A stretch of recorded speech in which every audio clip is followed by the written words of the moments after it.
Let's do this. Eric was way too excited. I was disgusted. Let's Adam was like, smother ourselves maybe in I some won't. jelly.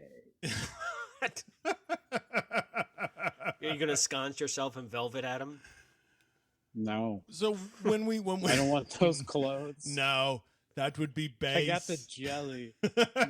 Adam's got his. I don't even want to know about the Yeah, I jelly got the that Adam's jelly. got right now. Why would I put? When we why would I look put into the jelly eyes on of the velvet? bear. That sounds so It's a nasty. Seinfeld thing. I did not see I know. anything. I know that is.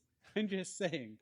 I'm putting myself in jelly. I don't want it I'm like the thickest flannel possible. Well, put some I'm jelly gonna on. wear. I'm gonna wear Then the that. And velvet. then just get me some jam. You can be the velvet fog. Welcome back to the Jack of the Shadows podcast, season 2, episode 2. Whoop whoop. We're arms up. I'm Mine, Eric. mine were. I'm My Eric arms were VC, way and up. as always, I'm joined by my favorite cough and wheeze, the VC boys. Did you say pomp and wheeze? I said cough and wheeze. Clearly, I'm coughed because of that pause while Eric was thinking of the next one. Made me choke on my wine. I kind of like cough and wheeze, though. Well, that's what it is now. It's cough and wheeze. Adam and Dave. Oh, gosh. You need to write down Cough you need to and write down wheeze. Frankenberries for next week. Eric. Frankenberries, cough and wheeze. Yeah. Well, which one are you? Well, clearly He's I'm cough. cough. I'm wheeze. Adam, you're wheezy. Wheezy.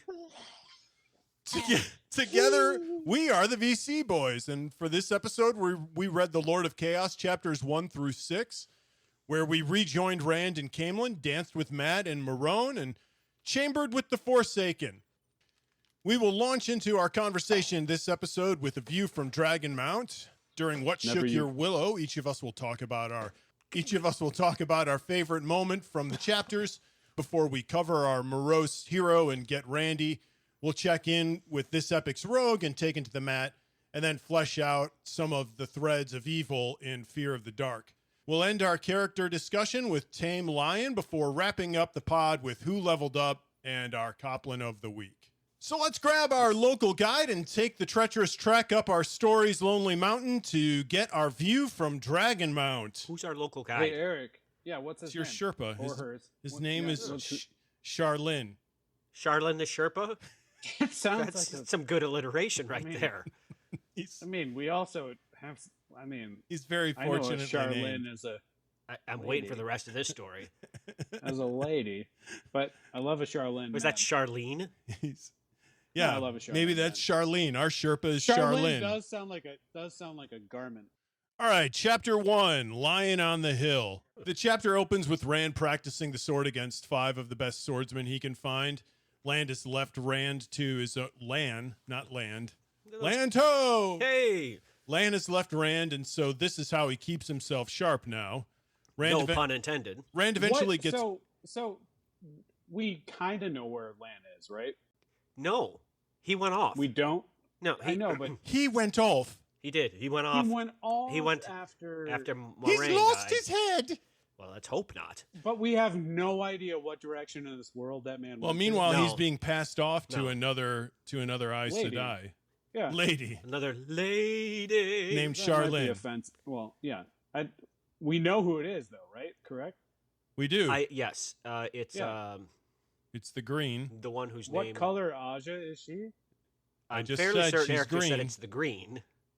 Rand eventually gets conked on the head, and the practice ends. Rand walks away from the practice to the cheers of the courtiers Lord who Rand, who you are disgust so him. magnificent. They're like, we love you. Eventually, Davram Like, Bashir brings the praises to a halt and makes a dramatic demonstration by chucking a dagger at Rand, which Rand uses the one power to stop. Davram Bashir, best bad intro eat. so far? Why? Well, intro. The word cut across the court, souring the Andorrans' faces. Davram Bashir certainly was no Andorran with his tilted, almost black eyes, a hooked beak of a nose, and a thick gray streaked mustache curving down the horns around his mouth. Then he chucks a dagger at Rand. That was an apt Can I just- description there. Well, it was Can I just that's from the ask- book. Oh, I know. Way to go, Robert Jordan. Have we not met this fella before? No, We've never met him before? No, he's been briefly mentioned a couple of times, but he's never had a scene. Otherwise, I don't think we'd hear about his hook. Well, we keep hearing about Fail's tilted nose and Right, that's stuff. those are Saldean. I thought that he was. Characteristics. I thought he was in like our clutch bag. I feel like we did too, but Eric is right. We haven't. But No, I feel like we should have at least. I trust Eric. Bashir and his army of 9,000 horses has been in Andor, where his search for Mazrim Taim has taken him for weeks, and Rand has taken him up so that the two can shoot a buddy cop movie together. Nice. They're going to get along swimmingly here over these next couple of chapters. Bashir criticizes Rand for putting his life at risk in a simple practice, and during this debate, Rand has a bout with the old Luz Theron in his head, ending with a head-clutching episode that concerns the entire court and brings Bashir to his aid. Maybe not. Maybe we don't do that. Yeah, these seem to be getting worse. Yeah, something's a brewing. And people are going to start freaking out. Yeah, and I feel like it's something we've been talking about for a while, break but it. it Must is break definitely it. getting... This is early in the book, and it's getting mentioned again. Which was kind of like last book, I suppose. Does not that bode he was well. dealing with this stuff. Yeah. He's losing himself. Wait, was that a pun? He's losing himself? Wah, wah. Yeah. Wah, wah. Bashir wished they had not Why let you an Aes wah? Sedai flee Camelin so that he could at least so that she could have taken care of Rand. Some young chippy. We have no idea who this Aes Sedai was with the too young face to have developed the agelessness that then ran screaming at the name of Rand. There's also still rumored to be an Aes Sedai there in Camelin, so we should keep our eyes out moving forward for an Aes Sedai popping up in Camelin. Eyes out. You, sir, I am Take need it on to down be one or ushered fire. Take it down out one of or the two, my man. out of the gallery. I am awaiting pun. Rand and Bashir debate how Rand will bring about the unity in the Westlands, and Rand mentions the Forsaken, which panics the court. So now Rand has managed to panic the court twice. He's off to a great start here. Well, we didn't really hear about the court panicking with the break it. It was just No. Bashir who was kind of dude. Rand finishes, and it's like totally silent there in the chamber, or there in the court. So that's not great. It seems Rand is determined to spread the truth about the Forsaken being loose, and that Lord Gabriel was Ravine, which doesn't go over well also. So Rand is just shocking these people left and right. Rand has an impending battle with Samael and Ilion, it appears, and he and Matt and Davram have come up with some convoluted plan. Bashir suggests Rand will eventually need the Aes Sedai to help, and Rand reveals he will have such support. Egwene has apparently been in communication with Rand, leading him to believe he will have Tower 2's support. Can Egwene really assure this? I don't know how. What? She seems to know something we don't know. What? I would suggest Well- she seems to have overstepped her authority here. She likes doing that. Yeah. I will say, every time she has done that previously, it somehow worked out. Oh, for sure. I mean, it's worked out for all of them, in a sense. Yeah, so maybe she does know something we don't know. Davram Bashir suggests that Rand is hinting at Tower 2, and that he actually says that that's not the same thing as receiving Aes Sedai support. He's right. I mean, if getting support from the unorthodox wing of the Aes Sedai right now would not be the same thing as receiving support from the tower itself. Tower 1. Right. Are you just calling it Tower 2? Yeah, it's not called Tower 2 in the book. Well, it's not a tower. No. It's we a call it, gathering of individuals. Yeah, can we just call it the Forest Land? The Aes Sedai Willows? No, we've got too many willows to begin with. No. One of them I don't approve of. News of That is true. the tower's schism, Swan Sanche's removal and execution have reached Camelin, apparently. Tamad Akzan enters and Some tells Bashir that correct Mazrim news. Taim is at the gates, which then takes us to Chapter 2, the new arrival. A new arrival. Davram Bashir suggests that Taim may be at the gates to challenge Rand, but Rand lets the would-be dragon reborn in anyway. I would not mess with Queen Tenobia of Saldea. It appears that she sent her husband and an army not only to chase Mazrim Taim out of Saldea, but to track him down and actually kill him. So she thinks very highly of her husband and I guess her nation's army. How would you like to be in an army going to track down a man who can channel? I wouldn't. That doesn't sound fun. I feel sick for that day. Right. Especially. Excuse me, I've caught COVID. Annihilating people. I can't ring, go ring, on this ring. fight. Ring, ring, ring. This is the fourth lanceman of the cavalry brigade. I'm feeling a little sick today, and I can't come into work.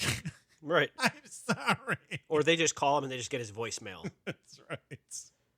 I'm sorry, my cell phone was out of range. Y'all, it's pigeons. Come on. Yeah. I don't know what that Chirp, means, chirp, but... chirp. Rand orders the Andorran nobles out of the room. Taim is Saldean, which is why the Saldeans are hunting him. As Taim is presented to Rand, Rand has another psychic battle with Theron. These are now coming pretty hot and heavy. Yeah, this one's the worst one. Theron is just going crazy in Rand's head, insisting he kill Taim. Before Rand That's all he's talking about. Before Rand can speak to Taim, Bashir challenges his identity. Taim submits, but it seems my beard. He accepts his position as a matter of circumstance. He submits to Rand's authority, but he seems to be suggesting that had things been slightly different, he still has some inherent ability to be the Dragon Reborn, which I don't quite understand. Did anybody else sort of pick that up? I think at first he was that way. Yeah, definitely.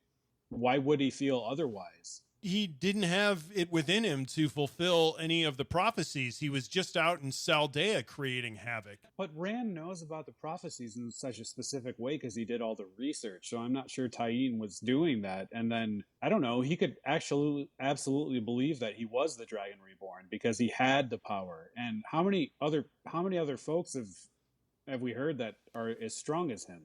I think he knew. I mean, because he says that line to Rand specifically about, who's to say that if I hadn't fulfilled one of the prophecies, the rest wouldn't come true, or prophecies is fulfilled when people. He says something to the effect of prophecy is fulfilled, or people remember prophecy being fulfilled by the actions of. He says something to that effect. I can't remember exactly what it is. I feel like that's a bit later on than when he first shows up, though. It's in that same conversation.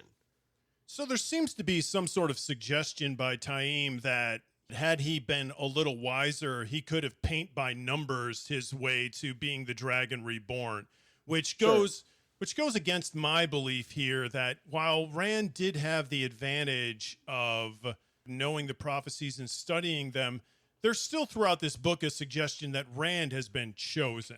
And Rand still had the ability to fulfill the prophecies, and some of them he fulfilled in incredibly unorthodox and unexpected ways. So I think that Taim's feeling that if he had known the prophecies that he could have figured out a way to fulfill them is really just jealous naivety rather than truth within this book. But it does bring up the debate, between if you know prophecy, can you just go out and fulfill it and somehow hijack some sort of fate other than what the Wheel of Time has in mind? Well, and that's what Rand specifically points out, the most obvious one that you can't fulfill, that has nothing to do with you, about him being born on the slopes of Dragonmount. Right. That's nothing he can run out and do, and that's when Taim retorts back with the old axiom that the victors write history. Right. That's what I was looking for. Yes. Rand and Taim discuss finding men who can channel. Taim gives Rand a seal to Shaitan's prison, and this is the break it part that I was mentioning earlier. Right. Yeah. And this is it. This is the seventh seal.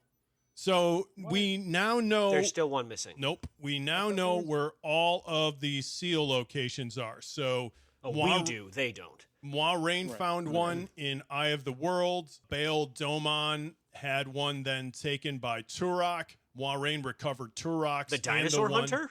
and the one that he stole from Baal. Moiraine found one in the Stone of Tyr. Moiraine found another one in Rydien. Nynaeve found one in the Panarch's palace, and now this seventh one has been given to Rand by Taim. So, and only 4 of them are left intact. I think one of the ones that Moiraine found was broken. There are 2 that are still intact because the one Moiraine found was broken.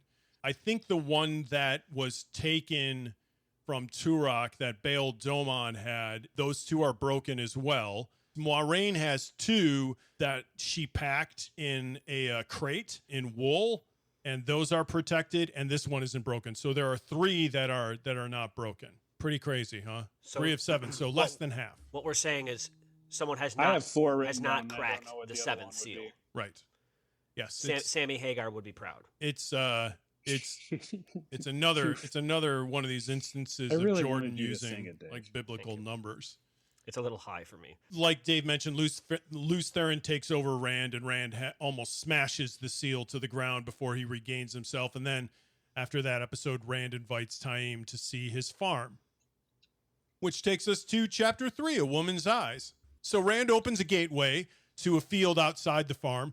Aviendha comes running up, and Rand closes the gateway before she can pass through. Rand seems to... This is not Can for I just you. say I kind of miss Aviendha? Sure. I miss her beauty. Yeah, I mean... And her I sass. miss her. She was a fierce... She just kept learning things and became more and more fierce. And now she's just getting cut off because Rand is Rand. Rand has decided to absolutely hold her at bay without trying to hide what he's doing, it seems, whatsoever. Right. Rand teaches Taim some about dark friends and the power. We hear about a new dark monster, a golem. No big deal. Here's Whatever another that thing. is. It's Gollum. I hope We we don't know keep what one getting is. these introduced because I hope it's bigger than Gulem. Yeah, I hope it's bigger than Schmeagol. It's a guy who wants a ring. The farm He's consists of 20... He's a tiny little thing, and they're all scared of it. Right.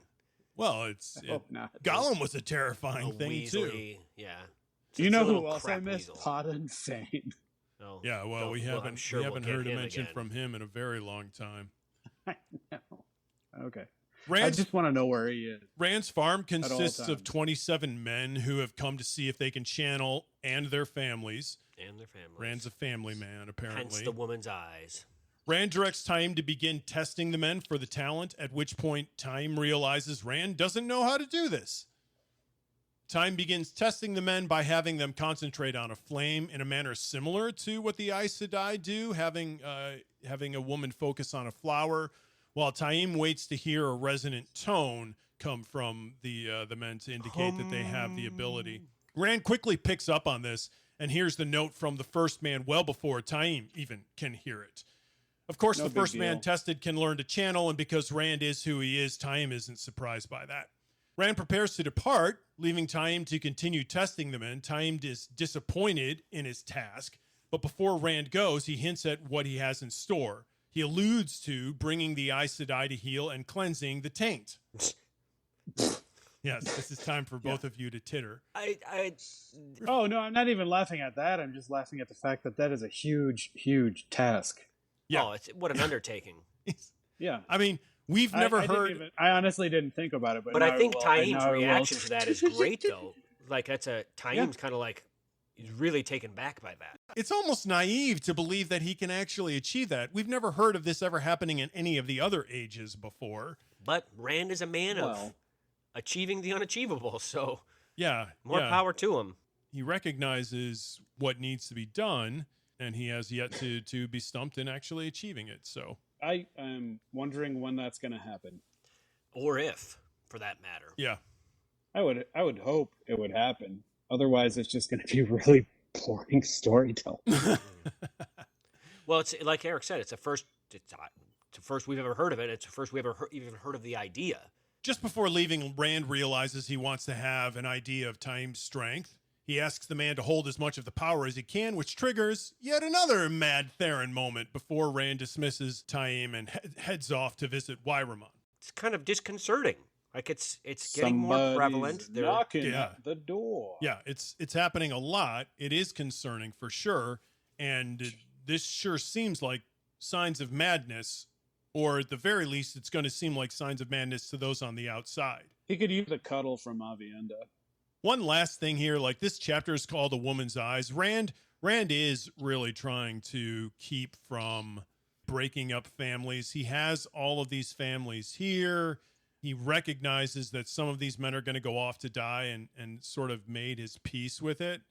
But do you think that's how you feel? I feel like it's a power move. I wonder if it has to do with his family and his upbringing and how his family was broken up. Carrie died when he was young, and so he values the nuclear family, if you will, that he never had, and so he hates to see that happen to other people to put him in the same situation. Or is it, like Adam said, simply political or strategic? The narration suggests that he wants to try to keep these families together if he can. He does have a moment of contradiction where I think it's Jur Grady who suggests that he wants to go home, and Rand sort of manipulates him by suggesting what Jur could be missing, and also the fact that just by heading home, he's not really avoiding this. Jur thinks that he can just go back home to a farm, and somehow the farm will ride out the storm. And Rand says, he's got a good crawl land, my pa. Yeah, this storm is going to reach everywhere. And Rand feels guilty after the conversation. Whether he should or not, I don't know, but he certainly does.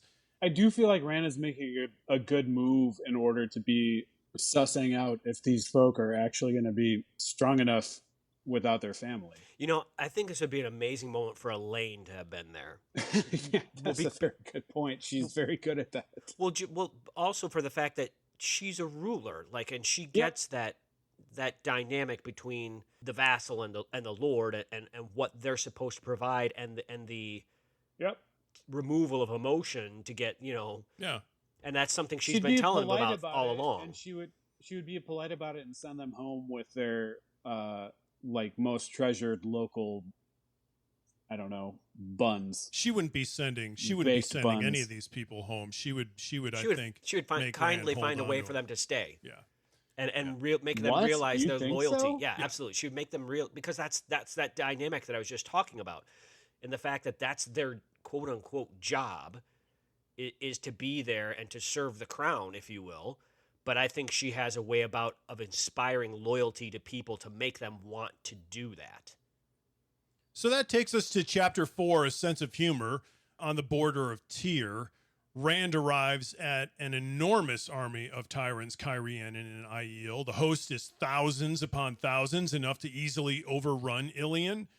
Rand asks Wyraman and Royden to tell Rand where his tent is, and we realize he hasn't met with any of the Aiel clan chiefs in 3 days.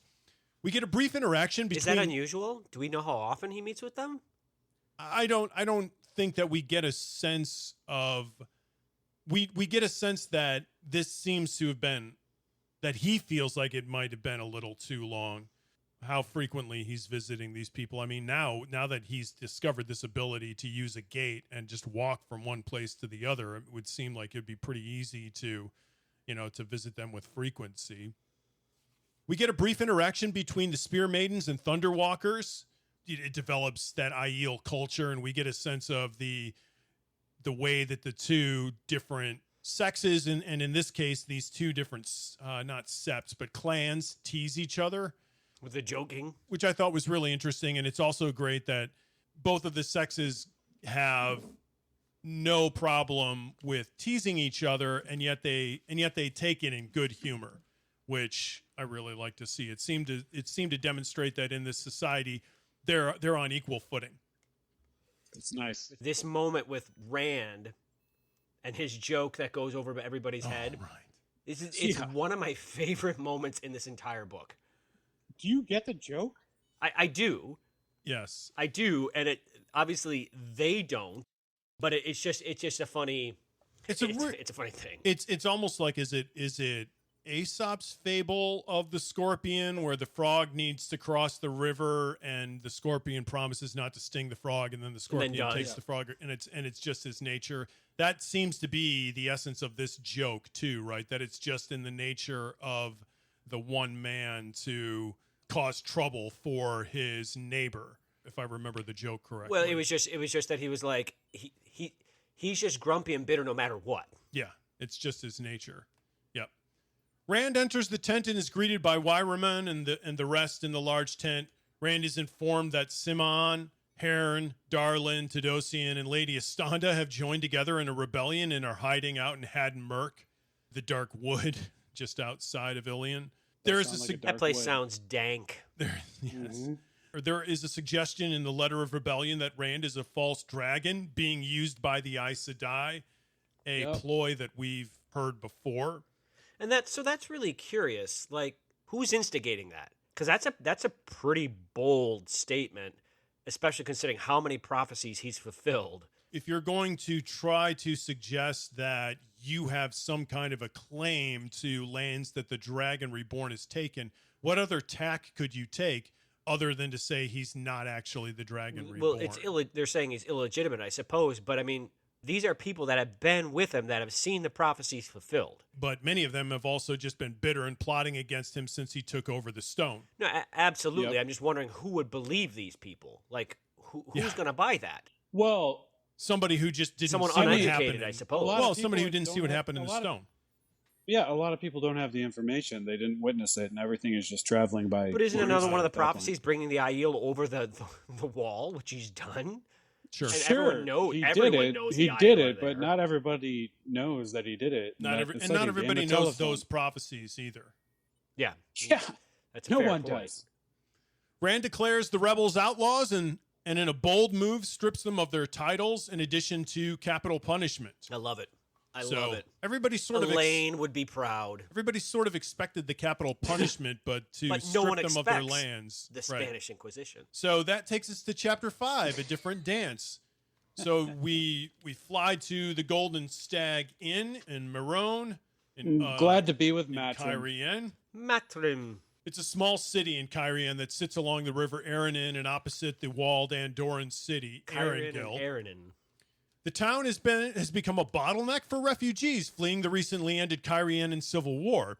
Matt sits in the Golden Stag Inn talking to some of the band of the Red Hands commanders who seem to regret some of their financial losses to him and are debating ways to win some of those losses back. They land on horses, which Matt already has a skill in due to his father's trade. And in walks Betsy Sylvan, who gives a bunch of backstory on some of Matt's appearance and personal belongings. Matt asks Betsy to dance, and he has a reverie about the 10 nations at the beginning of the Trolloc Wars. Doesn't she work there? She works there. She's a servant. Barmaid, yeah. She's doing her thing. We get a quick recap of Matt's prophecy at the hand of the Fox people. Adorian appears and reminds Matt of his rounds. While performing his inspection, Adorian mentions a few rumors to Matt about their imminent departure and the appearance of Rand. Matt then recalls his meeting with Rand early the previous morning. It seems the plan Rand and Matt have devised relies on Matt's attack on Ilion being a decoy. Matt's thoughts of Rand and his involvement in Tarman Gaiden leave him in a foul mood, and when a fight erupts in the inn, a little in front of him, he goes charging in looking for a fight and alights on a Morundian hunter for the horn, thrashing a Cairhien urchin boy. Wait, can we just mention when Rand and Matt met together that Rand asks under his breath if he knows how you are in love with a woman? Oh. It's pretty funny to me. This stuff is still happening, and it was happening in the first book. It's the common theme. Yes, one of them always thinks the other was far more knowledgeable about women. But everything that Rand is dealing with, he's whispering into this guy's ear. How do you know if you're in love with a woman? Well, it's a reminder. It's a reminder that in some ways these boys are still 20. very young and naive. Yeah. Speaking of boys, the urchin boy's name is Ulver, and after Matt defeats his attackers with a couple of swift movements of his quarterstaff thing, the lad is escorted away by Dorian to be cleaned and fed at the Golden Stag. So, who wants to take bets that we're going to see Ulver again? Well, I will take a bet that we will see Ulver again. Sure. Yeah, if you're too. laying that action. He's going to be ugly when you see him. I'll tell you that much. I'm taking it. Yeah, the He was pig face ugly boy. when we first saw him. He's not going to get. He's not going to get any nicer looking. Yeah. Before he the dismisses dog face boy. Before he dismisses Dorian and Ulver, Lordling Estion comes running up and tells Matt there are sea folk in the harbor. Matt follows the man to the docks in disbelief. Is that the potato-faced Estian? Right. Yes, it is. The potato-faced boy. Wait, oh man, we got a pig face and a potato face. Yeah. There is Man, an Athon Mir ship. Is there any question on what my favorite thing of the week is going to be? The pig-faced boy? The pig face. Someone's Just nose? It's not going to happen. There is an Athon Mir ship in the middle of the River Aranon, and through his telescope, Matt watches as a wave mistress and swordmaster disembark and gain an escort of the Queen's Guardsmen to Erangel. Matt tries to get a boat to board the Seafolk ship and inquire about using it to transport his army, but before Estion arrives with word of it, the Seafolk ship is ready to depart. A little too late. That The night, luck, Mon frere. was that good luck or bad luck? Probably good luck that he didn't get that boat.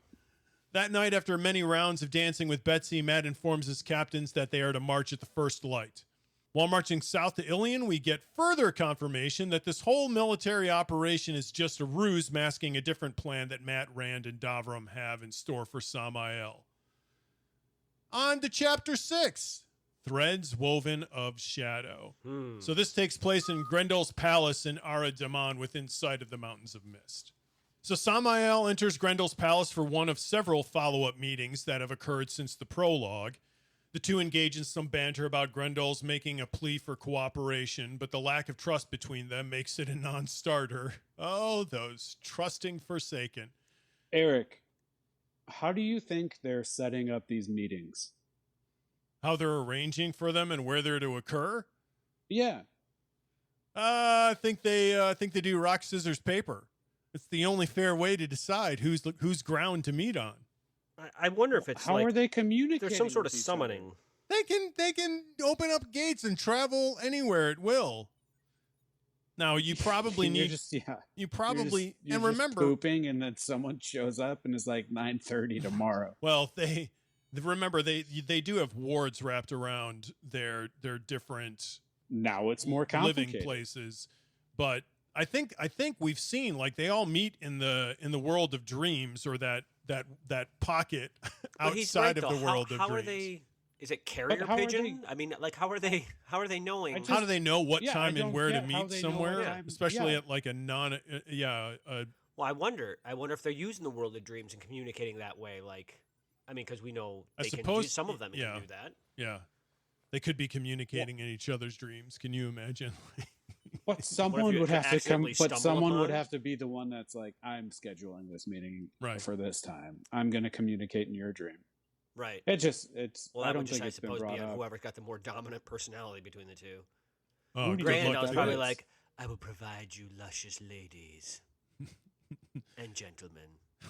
Well, I guess we did. I And mean, we did gentlemen. kind of see it happen with the girls going in the dream world, trying to figure out times. Yeah, and in those cases, though, half the time nobody knew what was Didn't going work on out. and that there was Yeah. a message being communicated.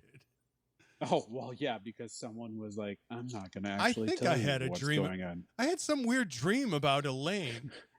I'm not supposed to be here, but I'm going to make it seem like I am." All right, so no one knows this answer. No, we don't. No, Let's keep an eye on it. we're gonna don't think it's stick gonna with be carrier answered. pigeon. Right. Yeah, I mean, they use them. I would imagine. I doubt they're using carrier pigeons.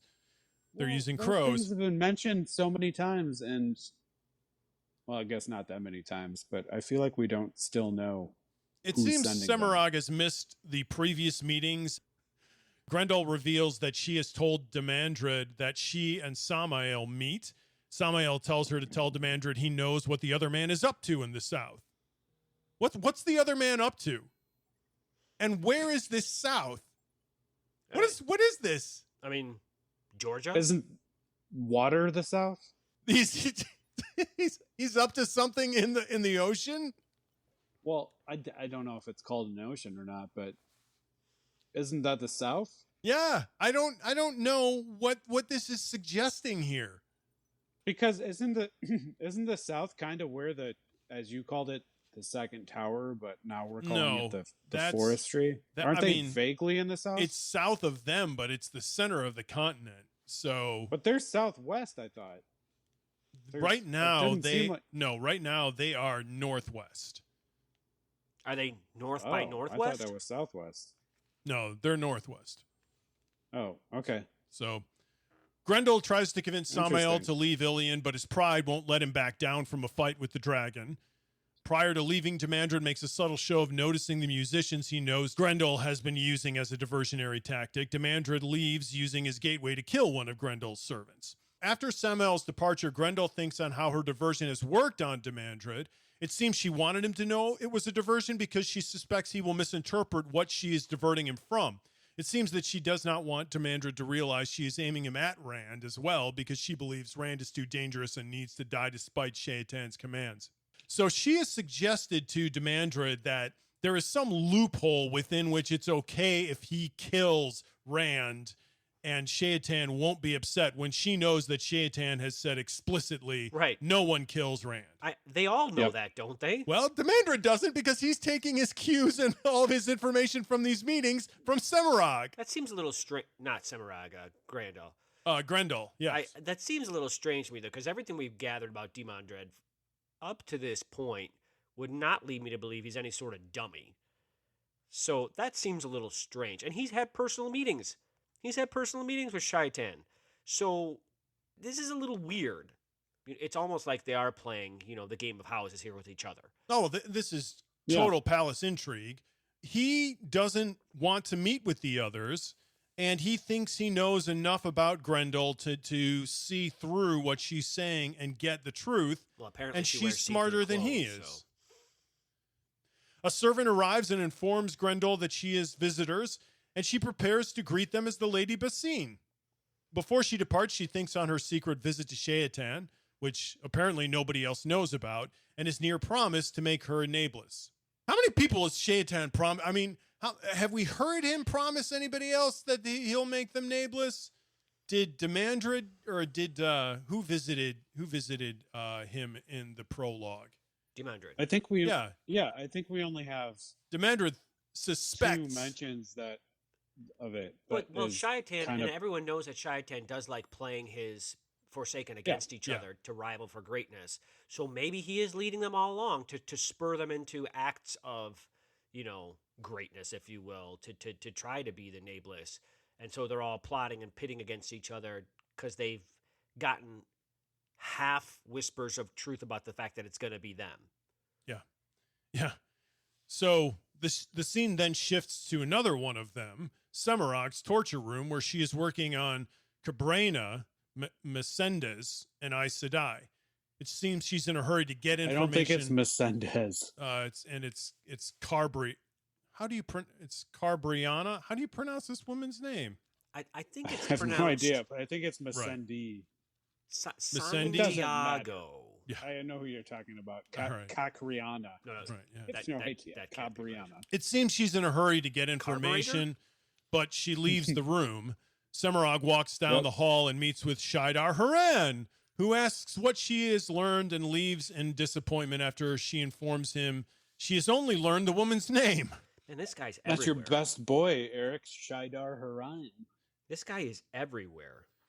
She then leaves. She then moves to another room where she is torturing Cabrena's warder. Semirog fears that Shaitan is using the Forsaken in a ploy that will sacrifice them to gain Rand. And we get an interesting...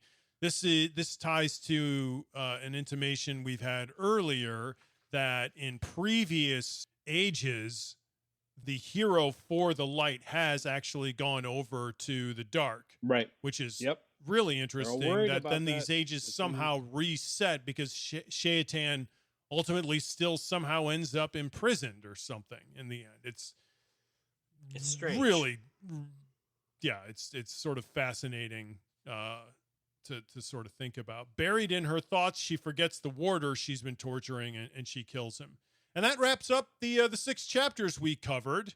So, Adam, what shook your willow? Yeah. Mine is something I believe that it's been brought up before, but it's just that Matt, when he was dancing with Betsy, He just has a memory of dancing with a Sean Chen, and it just seems like the daughter of the Nine Moons is going to be that. It keeps being brought up, and I'm a little worried about him. Why are you worried? They don't seem to be very good people. Right. They do not seem like the friendliest sort. Yeah. So maybe she's going to be one of the better versions, or she's just going to be a miserable person that Matt's going to get involved with, which kind of seems like what this is heading towards. For show. The daughter of the Nine Moons. Yeah. Mine is Shaidar Haran's appearance in the tower. The guy is totally creepy, but he seems to be becoming important. This is his third appearance, and we're only 6 chapters in. Yeah, like this guy creeps me out. Yeah, he's everywhere, and now he's inside the tower. We know that we've seen Black Aja in the tower. Have we seen any Trollocs or Murdral in the tower before? No. We've seen those invisible men, the Nothing Golem. Men. No, the Gray Men. The Gray Men. The Gray Men. Okay. So we have seen creatures of the dark in the tower. Yeah, that's but this right. guy's different. Like, also, he's just different. I feel like he's the yin of Padan Fane's yang.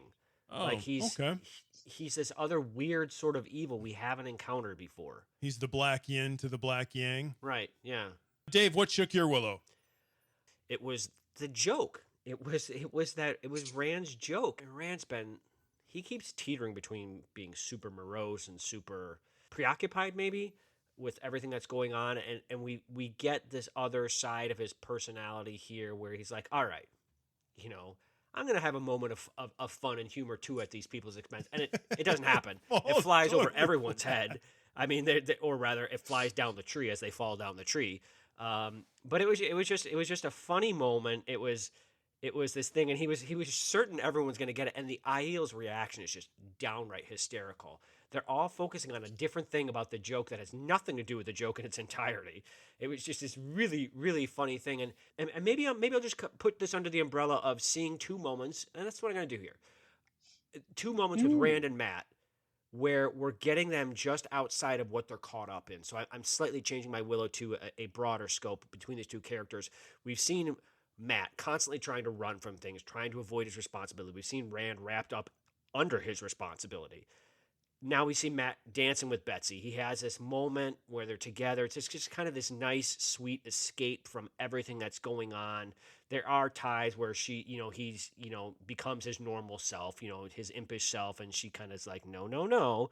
And Rand has his joking moment. It's nice to see these 2 characters who have an obvious arc that's going on for them and who their personalities are to step outside of that and just have moments of like normal human life. Normal kind of escape type of things from their arc that's building for them, and for me that was pretty cool. It's definitely nice to see normal human life in these characters because the last 2 years have been rough. Yeah, and I have a feeling it's only going to get worse. All right, let's get Randy. Yeah.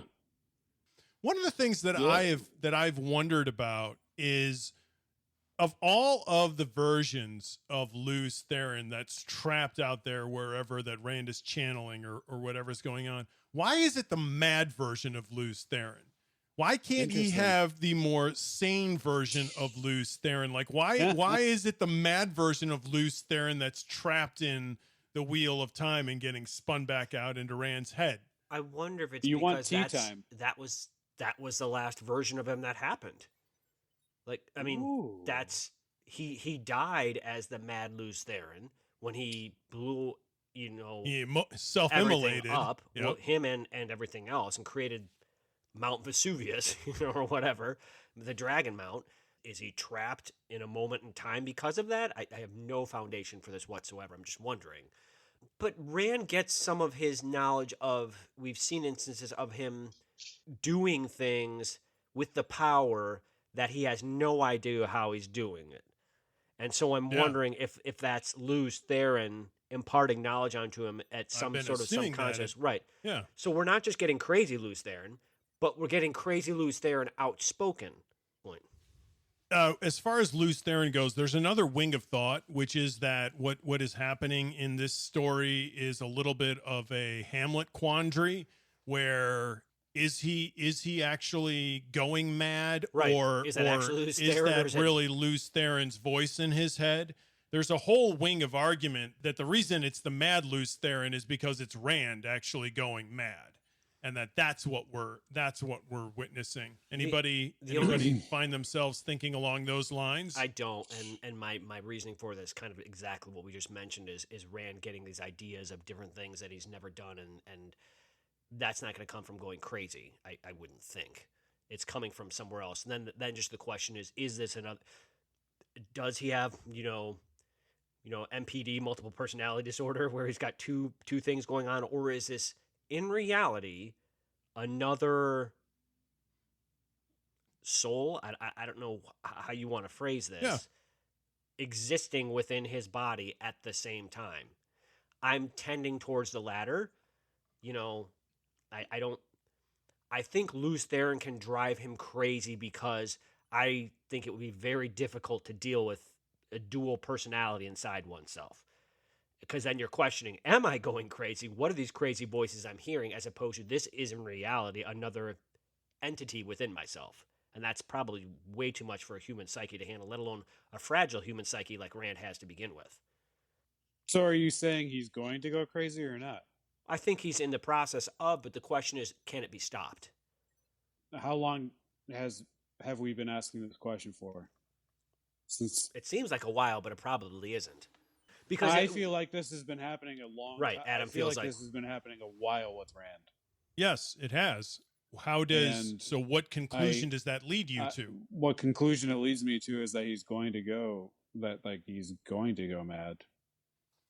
So I am worried about it. But do you think that I he's don't going know when mad it's though, gonna or happen, that because it's do you think that the presence of Lews Theron's voice is demonstration of that madness? no. Okay. I think it's I think one is potentially causing the other. I just feel like Rand has had a lot of information put into him in the past 2 years, and he feels overwhelmed by it. And what he's hearing from his voice in his head of Lews Theron is not helping out with the situation. So when it comes to the argument of whether or not Lews Theron is Rand's madness or a separate entity, he's going mad is how I feel. Yeah. So you think that Lews Theron's voices are a demonstration of Rand's madness? I think in terms of storytelling, yes. Interesting.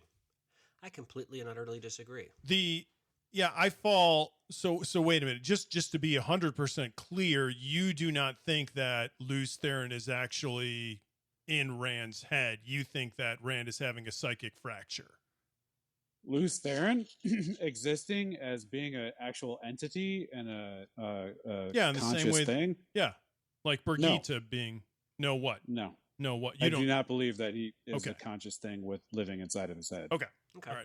Yeah, I tend to side with Dave, because what Lews Theron being a separate being helps with is Rand has to gain a lot of skill in a very short period of time. And really the only way for him to do that outside of being taught by the Forsaken is for him to have some other inherent teacher. And that's what Lews Theron is doing, because there have been numerous times when Rand has done things that he doesn't understand where the knowledge to do them came from. And this is an explanation of that. I find that fascinating that that's something that's just a different channel of communication. I think doesn't deal with words. If I'm going to look for anecdotal evidence and on the point that Eric and I are making, I'm going to go to, like we just happened last chapter or whatever, where we talk about there were instances where the Dark One, and not only that, the Dragon Reborn. I mean, those words are important in the fact that this has happened several times before. It wasn't the Insanity Reborn. Sure. You know what I mean? So it's like, there's that thought of he's being reborn in somebody, and I wonder if this, Eric made a great word with fracture, or a psychic split or whatever. I think that spirit is being reborn into another body, and what I don't know is, does it take full control to start with, or is it an instance like this where it starts with one is in control, then maybe it eventually? Sure. This is my concern: is do we lose Rand? Yeah. Oh, absolutely. That's my concern as well. I've brought this up before. I just struggle with where these spirits are coming from then.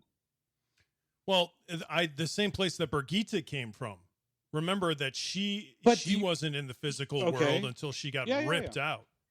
Yeah, and remember when they're all being spat out, but Birgitte got a physical form. Well, she didn't get one. You're just saying Lews Therin's physical form is just it is Rand, and then he's also existing inside of his head or his soul.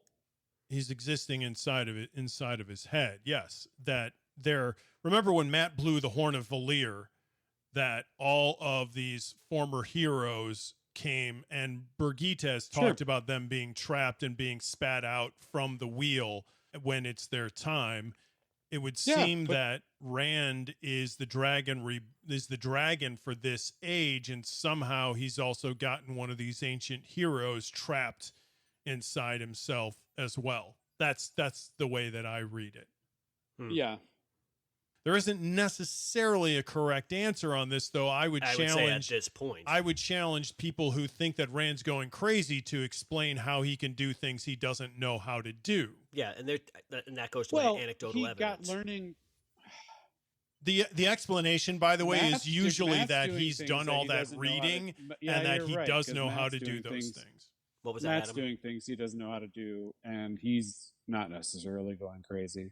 I mean, if I'm going to play devil's advocate, which is kind of what you're saying, but I wasn't going to go with the reading, but sometimes just like any idea or creation, you come upon stumbling upon it by accident somehow.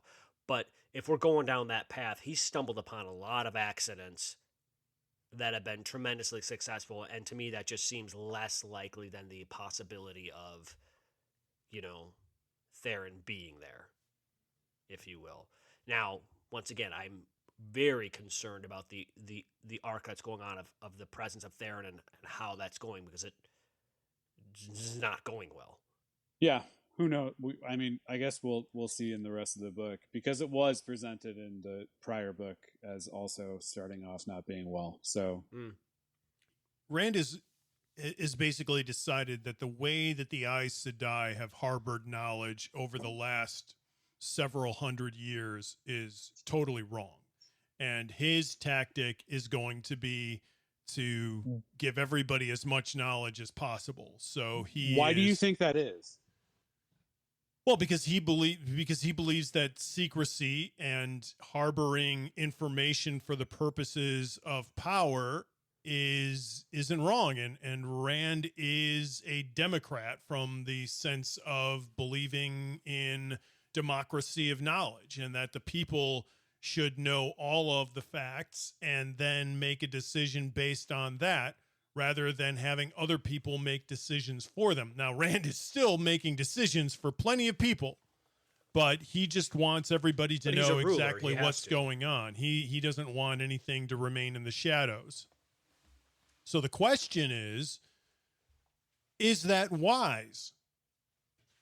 I understand why he's doing it, but what do you think about this tactic of now the entire population slowly learning that their worst nightmares have been living amongst them and in positions of power for some of them? Right? That's a terrifying reality. That's rough. Yeah. Most people aren't going to be comfortable living under those circumstances, and Rand is going to need these people to act, and it's going to freeze most people and prevent them from acting rather than allowing them to act. Act in what fashion? I mean, because they're not going to be able to do squat against the Forsaken in any number of different fashions. I mean, he's going to need people to resist maybe being made slaves of, to resist Forsaken as their political leaders. He's going to need to draft some of these individuals into an army. So the question is, scare some people. Is he doing that as a strategy? that hinges on what you mean by strategy, but like he definitely has a totally separate set of beliefs when it comes to how information should be shared from the Aes Sedai. Right. I mean, is he doing it as a strategy in the sense of you need me? No, I don't think he is. I don't think he is either, but that would be a good way to do it. It goes to my point of what can these people actually do? So knowledge is power. It's good for the people to have that knowledge because is it good or is it bad? And that's your whole point. Is it good or is it bad? It's good in the sense of Rand believes they have a right to know. That right to know is dangerous because they could freak out, or it's also good because maybe they will rise, rebel, resist, whatever.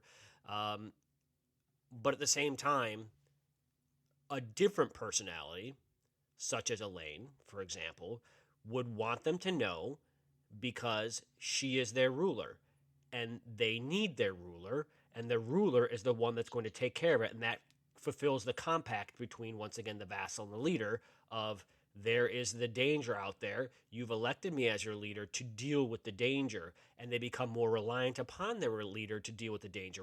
Rand needs that from these people. He needs these people to realize they need him. But that's not really Rand's personality, I don't think, to do that, though. As he's the reluctant leader, but he's going to need to be the leader that does that sort of thing. I think if he needs to use the result of his decision at a future point, he will. He's definitely been pragmatic about what it takes in order to win this war. He needs to do it, and he needs them to realize to rely upon them. I don't think that's why he's doing it. Is it good for the people to be scared? He clearly is disappointed with the way that the Aes Sedai have run things, and he's going to do things very, very differently. And this is an example, is a key example of one of those differences. And I wonder why that is. Like, why is he so grumpy about it? Well, because he thinks that they're manipulators, and he thinks one of the ways that they manipulate is by holding their cards close to their vest. And for some reasons, as I just outlined, he's doing the there's same some very thing, good reasons obviously. for doing that, because if they are scared, Sure. the opposite could happen. That is the chief argument for that, for sure. And the answer is, I don't know what the right or wrong answer is. I mean, Rand believes it's just sharing it and let the chips fall where they may, which is, it's not long-sighted. Do you feel like Rand is actually sharing that much information with the people? I think he wants to. Sure, I mean, but how when we say Rand is sharing, it's not like Rand is out there writing audience. Notes. Right. I mean, he's allowing. He's talking to the I guess the higher ups and having them do. I don't think he's doing it bidding. through that. He's disseminating the information through the way that information gets communicated in this world, which is word of mouth. Sure. Well. Yep. It's just word of mouth. Yeah. It's just rumor, essentially. One person who enjoys swapping a good rumor in is Matt. So let's move on to take into the Matt here. More mentions of how things are hot and arid there as Matt sits in the inn. Matt seems to be accepting his memories at this point and relying on them and being comfortable with using them to do what he needs to do, which is a huge transition for the guy who wants to push anything magical away. Though Matt seems to be accepting his gift because of it, it has led to him being in command of 6,000 soldiers, putting them between himself and the Forsaken. So that is an upside of the knowledge that he's gained and the position that it's put him in. Like, I'm not going to kid you. This is probably one of my I keep talking about character arcs. This is one of my favorite ones, is the guy who keeps trying to run away from a responsibility and contributing to the greater good and just wants to focus on himself, has probably had the most of what he didn't want put upon him. Like Rand, we have seen since book 1 has been a natural leader. He's had that. He's commanded things. He's commanded situations. Matt has tried to avoid that for all he's worth, and his like level of responsibility and leadership and all this sort of stuff just keeps getting bigger and bigger and bigger.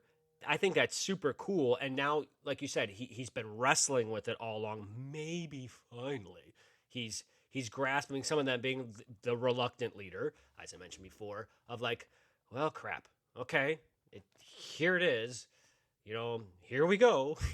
I'm gonna have to deal with this to a point. I hope it becomes more that he just takes it on as a level of ownership. I really do, because he's shown capability for it. We get Oh yeah. we get a ton of recap in these first 6 chapters, and it started to increase over these last couple of books as Jordan has more story to cover in each book for people who might be picking up the book for the first time. It's interesting that in the recaps, there is a lot of backstory sort of fleshed out for many of the other characters, but we don't get a recap or a mention of Matt and the Horn of Valir to this point. No. And the fact that he's a the horn one sounder. to have blown the horn, so he has to be there in Tarman Gaiden. He is required to be there. Yeah. That's So- really interesting. I wonder And it was supposed to have been Rand. what happens. I mean, just as a hypothetical, because he's got to be there at the horn. What if he dies? Right. Like- it's I mean, Then it's the horn that don't happen, I suppose. Yeah, does that mean that the last battle's completely screwed? well, yes. It's I mean, prophecy. I would imagine it's sort of like a stool that has so many legs that the removal of one of those legs seriously weakens the possibilities that it'll hold up.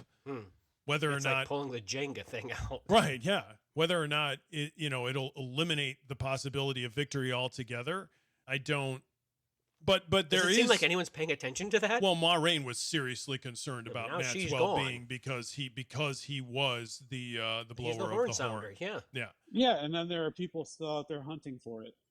right. The hunters of the horn Yes. are still wandering about, With poor They're like, urchin boys named Olver. causing problems, and it's already in Tarvalon. I think that's where it still is. One of the good things about all those recaps is we get Matt's thoughts on his prophecy about the fact that he was to have died and come back from the dead. And his thoughts are that death occurred when he was hung and not when he died by the lightning bolt from Samael. Right. Not Samael. But anyway, we thought that was the death, and it's Matt thinks it's being hung. Matt thinks it's when he gets choked out. Yeah, and I'm fairly thought it certain was it's when the he got previous, choked not out. the latter. I'm fairly certain it's the previous, not the latter, because he was burned out. Like he was Oh, he was dead. right, and then because Balefire retracts the action, Right. it's like it never happened. Right. As opposed to being hung, we don't know that he actually ever died. He could be dying. It would be weird for Jordan to plant this information in here as something to divert us from the truth. It could just be Matt's confusion, though. I suppose I'm gonna go with Matt though on this one, even though I think that there's definitely more than a fair argument to be made that it's when he gets struck by lightning. All right, let's move on to Fear of the Dark. Talk Fear about our of the dark dark! friends here. There you So- go, Adam. Samael has never been trusting, and we know by how he has avoided meeting with the Forsaken how untrusting he is. Crazy to think that we've known he was the ruler of Ilion since the Dragon Reborn, since the 3rd book, Whoa. and we're on the 6th book now. I honestly haven't thought about that until The golden I guess I bees. have before, but yeah, the golden bees. For Samael, I remember when he was first brought up. It was amazing. So much of the fires of heaven was focused on Samael and the plot between Lanfear and Ravin, and Lanfear, Ravin, Grundle, and Samael. Rand surprised them and went after Ravin first, which they weren't expecting. They've been trying to steer him toward Samael this whole time. We've been wondering why the Forsaken have been so poor at working together. This chapter answers that question when Samael's thoughts identify that the Great Lord has always encouraged competition amongst his top followers. They also can't get a meeting together because they don't know how. Well, they do, and we don't know how it's happening. That's what's going on. I'm just upset about it. We have a brief suggestion that Ishamael has claimed that in the past, Baalzamon has converted the dragon, like we mentioned before. That is a scary thought. Well, right, because it's the end of the world, and yet Yeah. it's not, right? Because here we are in the world. So if it's happened in ages past, how did things get restored to balance? Breaking my mind at that point. I I mean, don't know how to answer that. How does the age reset itself, so to speak? Because it has to happen organically. It's not like a clock where all of a sudden everybody just wakes up and it's the beginning of a new age. I wonder if it has something to do with a major event that happens with the dragon. Right. Maybe he still goes crazy and kills himself, but he just kills himself in defense of the dark instead of the light. Right. And so then the dragon has to recycle somewhere else.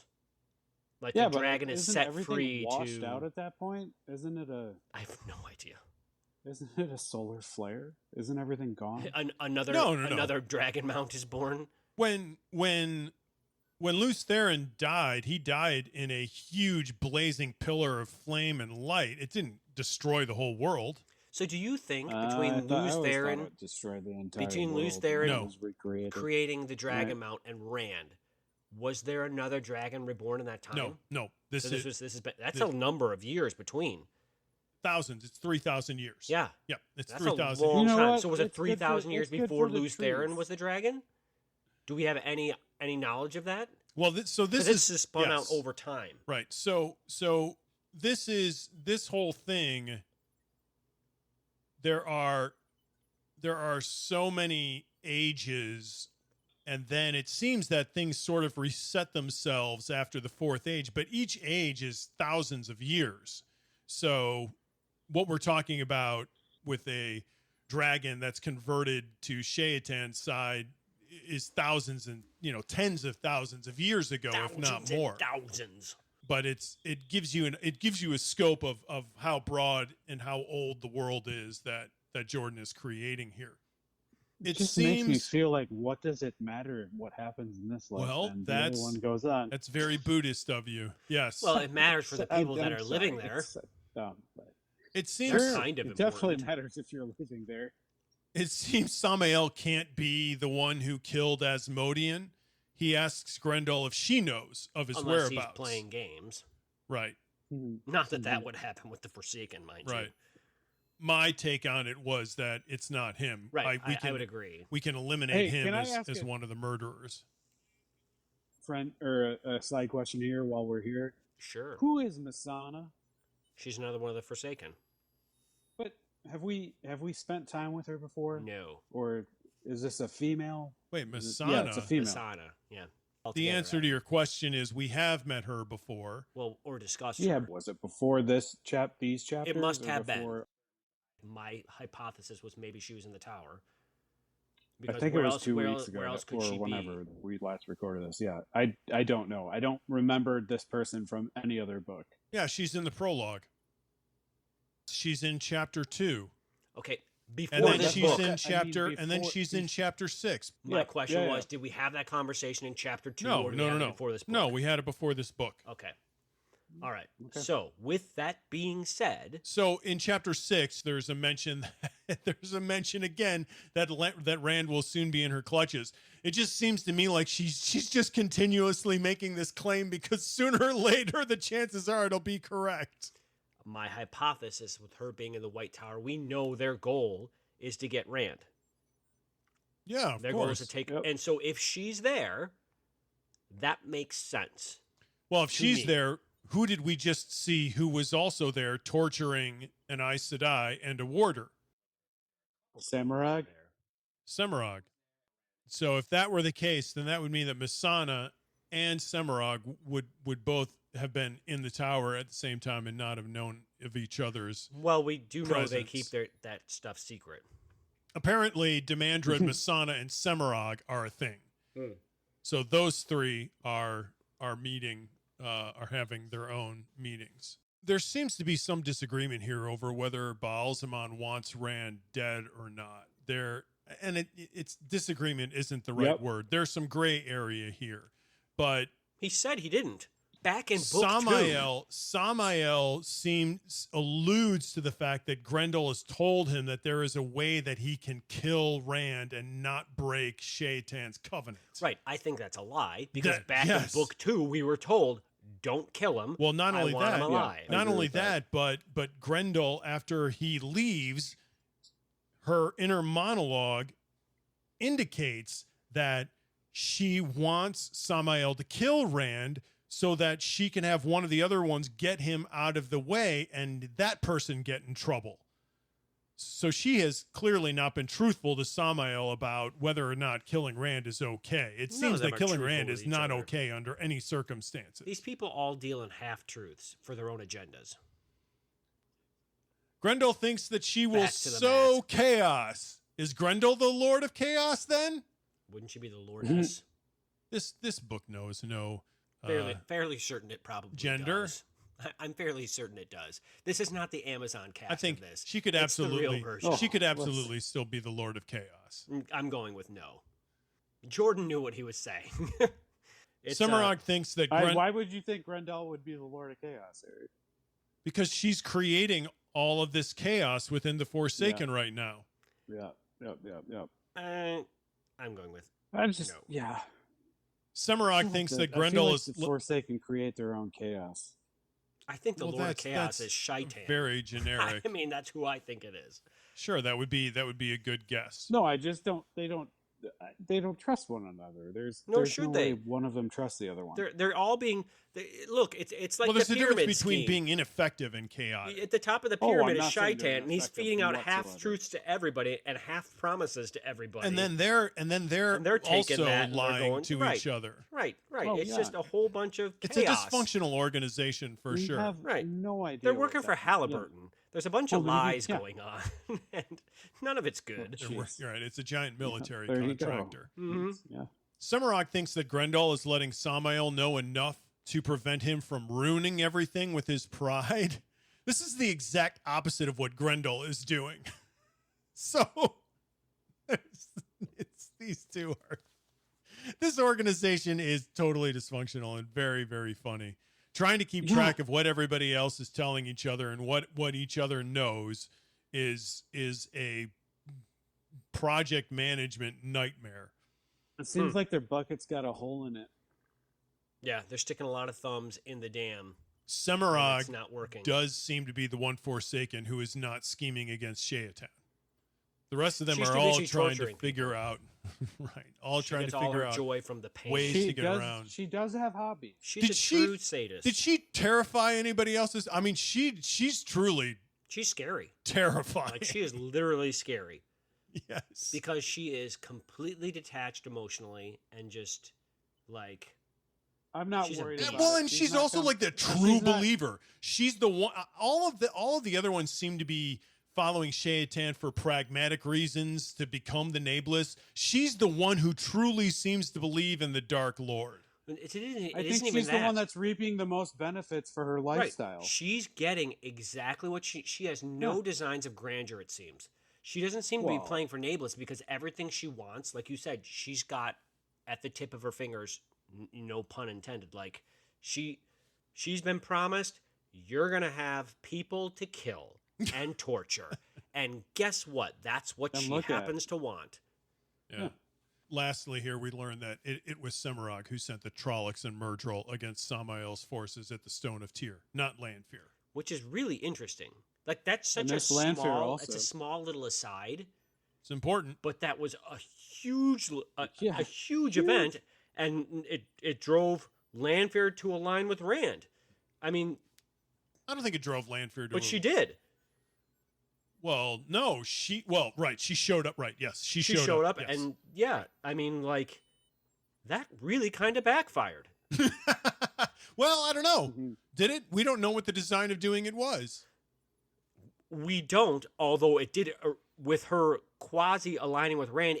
It eliminated all of Semirog's people. So unless there was a scheme behind the scheme, whatever that scheme was failed on the face of it. So my question is then, would she have done that at the direction of Shaitan because he doesn't want Rand to die, or did she just do that on her own? I guarantee you she did not do it on her own because she's not Okay. a do it on your own type of, well, from what we've seen, She's not a do-it-on-your-own type of person, from what I believe. Have we ever seen her communicating with Jathan? Well, no, but she seems We to haven't seen be it a with half the pretty Forsaken. obedient acolyte. Because once again, he gives her everything she wants. The last segment here before we get into our best and worst folks. Tame Lion. So we get introduced to Mazrim Taim here after much ballyhoo about him and what he's been doing in the world. He's managed to keep madness at bay for 10 to 15 years. It's impressive. He's 35. How has he been doing that?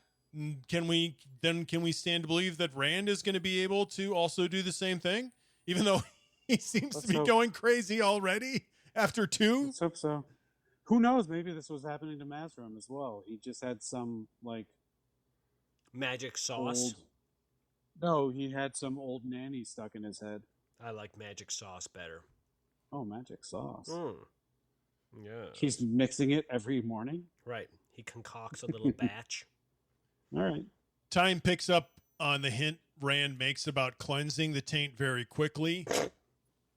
Time doesn't flinch when Rand mentions battling the Aes Sedai. Yeah. I bet he would be ready for it. I feel like he would be ready for You it. think? Well, because he's done it. think He's done it why not? before. When They're he was coming up in after him. Saldaia, that's Right. what he was doing, and they eventually caught him, and it did not go well. Well, it was going well for him until all of a sudden Rand appeared in the sky. The Rand in the Right. sky keeps on burning. That's what happened, and Yep. it didn't go so well for Taim. So, Can I ask another really dumb question? When was he being brought through the street that we first saw him? that wasn't him. wasn't That was That's the other Logain. one. That's Logain, who we saw. Oh, right. Similar dudes in this but story, Logain but had the better One more hair powerful than the and a other, less apparently. curving nose. less Yes. tilted eyes. Yes, all the above. The crazy thing is that Theron really seems to start going crazy at the introduction of Taim. Theron does not like Taim whatsoever.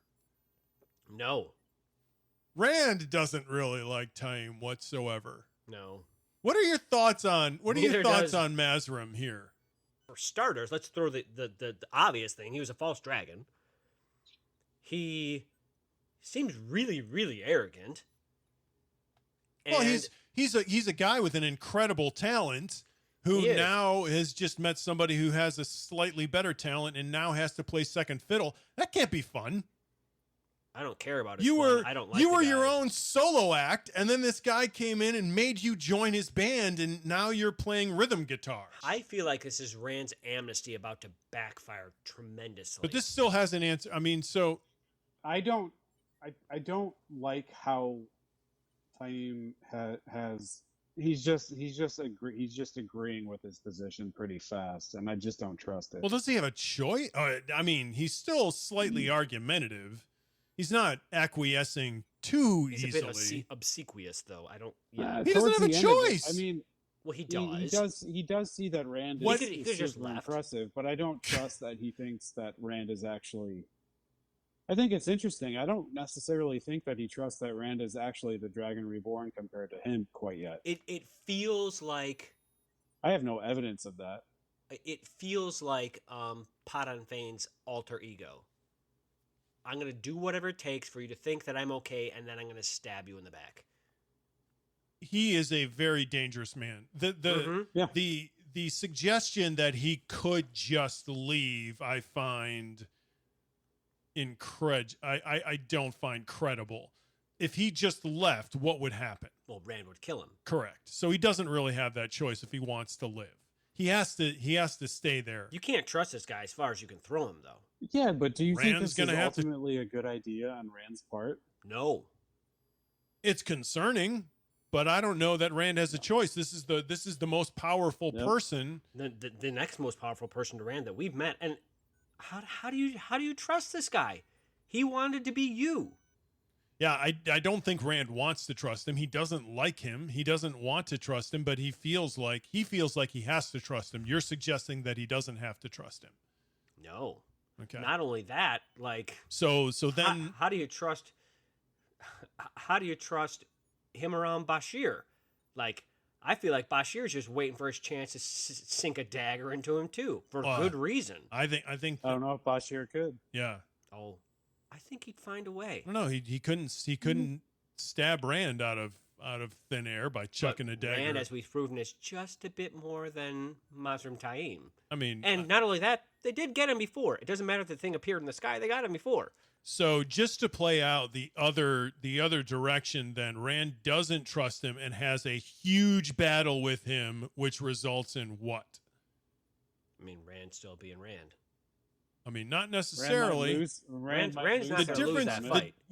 He's got the fat Rand's man. Gonna lose something valuable from it. I would believe. I would think so.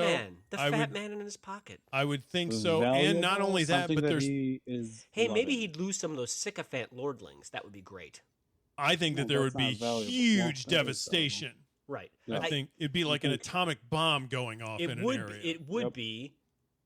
And I just don't know that now is the time for that to happen. I agree. I don't like him either. I don't like this. I mean, aren't we all going to be keeping a sharp eye on him and just waiting for him to turn out to be dark friend? Yeah. Or something. I do. And then also what Rand learned from him was so easily learned. I feel like he could have read it in a paragraph. But he had to know or learned it from Luz Theron. But he had to know why he was reading it. Like it was situationally dependent. You can't learn it unless you're in an environment to learn it. He knew he was bringing him in to try to test these folk if they actually had the ability. But no. He brought them in. He brought them in to see if they could teach them. He didn't know that he was necessarily going to use a testing method for him to pick it up. But when he did, then he observed enough to be able to figure it out. Once again, like I said, it's situationally dependent. You had to be in the very particular situation to be able to pick on something that you didn't know. It also might not have ever been written down before, so yeah. Right. Well, clearly he never read it, otherwise we wouldn't be here. Yeah. Right, yeah, because he's reading all sorts of stuff. That's pretty cool, though. He's learning information that wasn't actually put down. And very fast. And very fast. And faster than the dude. Enough to frustrate the dude who's like, he should have just I don't have that above you anymore. Right, because you know that Taim is looking. Taim's like, right. I know something you don't know, and you now know it. Crap. And you learned it really, really fast. Right. And Rand's like, posh. I learned that 5 minutes ago. Right. Yeah. Spitspot. All right, Adam. Who was your Coplin of the week? It's Rand. Oh. It's Rand. Rand. Really? Rand the morose. I'm really worried about the boy. So he annoyed you, though. Yeah, he annoyed me. He's got all these voices going on inside of his head, and then he's locking out Avienda. It's too much. Okay, all right. Wow. Also, like, you went from being an Avienda detractor to an Avienda proponent, huh? Oh, I think I've already gone over this. Yes, that happened with me and also Faye. Adam wants to be in the igloo with Avienda. Wow. I mean, who doesn't? The ice tent. Yes. Yeah. Yeah. I mean, yeah. Or the 100-degree sand. Right. Let's get first-degree burns together. Let's get first-degree burns together. Rand has been tough to live with. It's just I wanna like being around Rand, and I don't like being around Rand. So that's why I'm leveling him down. Yeah. Leveling I understand. I kind of get what he's doing, but it's just a bummer. Yeah. My Coplin of the week was Shaidar Haran. What? He annoyed you? Well, he's in the white. He's fabulous. Yeah, he's no. This is total. He's decked Eric. out in lace, and Eric didn't like his nose. No, Eric doesn't like the pure evil that he is. That's what Eric does. He says his Coplin of the week is That's all right. It should be the Coplin. This is okay. I want to. This is good discussion. It's literal. It's evil. It's absolutely literal. And he's infiltrating the tower now. Man, he's man! horrifying. If people could see what was going on, if like there was a daily journal that came out of the tower that was like National Enquirer. Yeah, the National Enquirer. If there were a National Enquirer for the tower that was like, in other news. And Elida is now creating a new temple for herself. Oh, it's man. completely decked out in gold. By the way, none of her best friends like her anymore. Have we heard about her in a while? It's been a minute. And now I can't imagine that people are focusing on the protection of the tower and they're just doing. They can't. They're too busy building her second tower. Hear Yeah. ye, The hear Tower of ye. Elena Babel. Myrddraal scene in Tower Dungeons. He's not even a Myrddraal. He's like a Myrddraal plus. People would be going crazy and voting Elida off the island for sure. Right, because she's not protecting the island. So Shidar Haran is just another manifestation of horrifying the tower crumbling. Yep. So is it more to do with him or less to do with her? It's more. I mean, it's him. The dude is a giant maggot. Gross. That just sort of slinks away into the shadows. On a massive scale. Dave? Who was your Coplin? My Coplin of the week is unquestionably Mazrim Taim. This really concerns me. On one hand, you've got a great potential weapon. He's somehow, and this concerns me, he somehow kept the madness at bay for a long time. And how has he managed to do that? Like, are you in league with the shadow? Like, what's going on with you that you've been able to not interesting. You've not been going crazy, because literally everyone else except for Rand, who is slightly going crazy, slightly has gone crazy. I mean, we had the Guaira Marlasan and the other people that we mentioned, that the tower doesn't mention or mentions or whatnot, have all gone crazy. Rand's the only one that isn't. This guy hasn't. Odd. Very odd. And it is odd. He's got potentially great weapons of war, which is very beneficial for Rand, but he's very arrogant. He capitulates really quickly, instantly is on his knees, submitting to Rand. And like Eric said, what were his alternatives? I get it, but this really bothers me. Like I feel an inherent sense of doom about this guy. I think so does Rand. Right. And he'd be wise to pay attention to that. So that's my. But he did just leave him to train. Right. Yeah, he just left him to train all his weapons of war. His first platoon. Yeah. Yep. Yeah. Slightly disconcerting. Who leveled up? Adam. Oh, Taim leveled up for me, because how on earth are you 35 and able to still not be crazy, have that power instead of? Wow, this guy's name is coming up a lot here. Okay, it's disconcerting. That's crazy. That's absolutely insane, because everybody died before that had that power, to our knowledge. They died in their 20s, early 20s for the most part. And he's that old, and then he's also coming up underneath Rand's eye and seeming to have a little bit of freedom. That's a lot of power that this guy has come across from almost being captured and killed. Yeah. Doesn't look good, though. Davram Bashir leveled up for me. I love this guy. He is is super Fantastic. Cool, and I wanna hang out with him. He doesn't seem to be afraid of anything, and he seems to feel comfortable enough to speak his mind. He's not obsequious by any means. He seems like a better version of Matt. Like Matt with responsibility. He seems like he has some also pretty good history in his head. Yes, he's a great general. Yeah. Yeah. Absolutely. In fact, he probably would get along with Matt very well because of that. Yep. So I'm definitely looking for more moments with Davram, which will be a new segment. Moments with Davram. Moments with Davram. Davram, don't. Moments with Davram's nose. Be a jerk about things. Davram, don't die. Yeah. Please. Well, he could die, but just don't be a bad guy. Right. This is a little out there, but mine is the Aiel women, because they one up the men in the jokes. I think it was great. I think it was great that they won the battle of wits and humor, and not only that, but the men recognized it with their applause.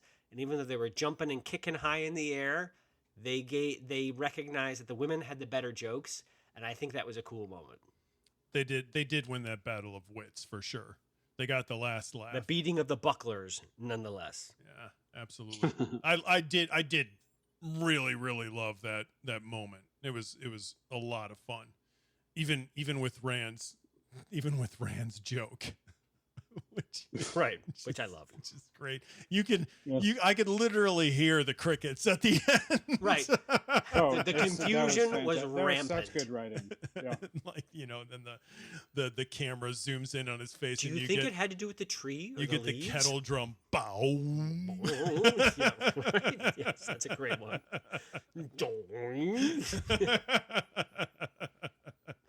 So good. All right. Well, that wraps up episode 2. Join us for episode 3 when we will cover chapters 7 through 12 of The Lord of Chaos. Until then, may you rest in the Creator's hand. Dove andas et tovias again. May you know good hunting, young bull, and cheese to give you many cubs. To give you many cubs. I don't want many cubs. I want no cubs. I have 2. 2 cubs is enough. Go Pubs. Go Pubs. Yay, Pubs.